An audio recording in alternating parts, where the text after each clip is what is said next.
La ansiedad hace referencia a una emoción que se asemeja mucho al miedo, pero que no es exactamente lo mismo. ¿Sí? El miedo es una emoción que uno experimenta cuando hay una amenaza presente. En cambio, la ansiedad es como una especie de miedo, pero orientado al futuro. Es decir, es algo que todavía no necesariamente ocurrió, sino que uno percibe una amenaza en el futuro y eso genera un estado de ansiedad que es una respuesta emocional y que tiene la función de preparar al organismo. Que cuando ocurre esa amenaza, de alguna manera pues estés listo para responder a eso. La preparación que tenemos es una preparación biológica que está diseñada para 6 millones de años atrás. Los problemas con las amenazas que teníamos hace 6 millones de años eran más que todo, bueno, si aparecía un animal, entonces yo podía correr o podía, pelear con ese animal. Entonces, por eso que la respuesta que sentimos es que el corazón nos late fuerte, que se tensionan los músculos, que respiramos más rápido, ¿sí? Porque en realidad el cuerpo es como que se prepara para ese tipo de amenazas. Entonces, ha quedado como desajustado porque hoy no nos encontramos con ese tipo de amenaza y la reacción que tenemos a nivel corporal es la misma. Hay un subtipo de ansiedad que es para situaciones sociales,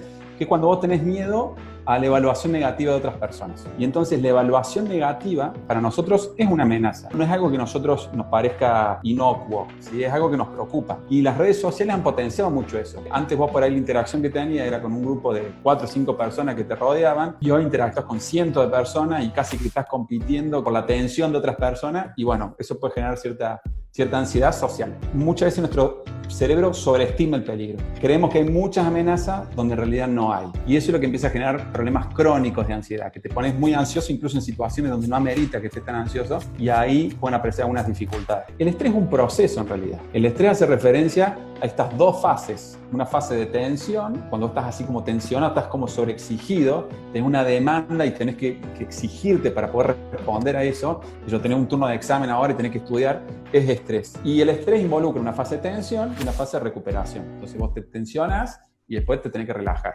te recuperas. El problema es cuando el estrés es crónico, es decir, es tensión, tensión, tensión, tensión, tensión y no tenés esas fases de recuperación. Eso puede hacer que el estrés se vuelva crónico. Lo que se recomienda siempre es buscar a algún profesional, a un psicólogo, a un profesional de la salud, que te pueda dar algún tipo de herramientas. Es bastante simple aprender a regular la respuesta a ansiedad, pero algo que tenés que aprender, no es algo que es automático. Esa parte del cerebro que hace estos disparos está en una región que uno no controla. Podés aprender a gestionarla, pero no a controlarla. Que no tenga los niveles tan altos como para que ya afecte tu bienestar.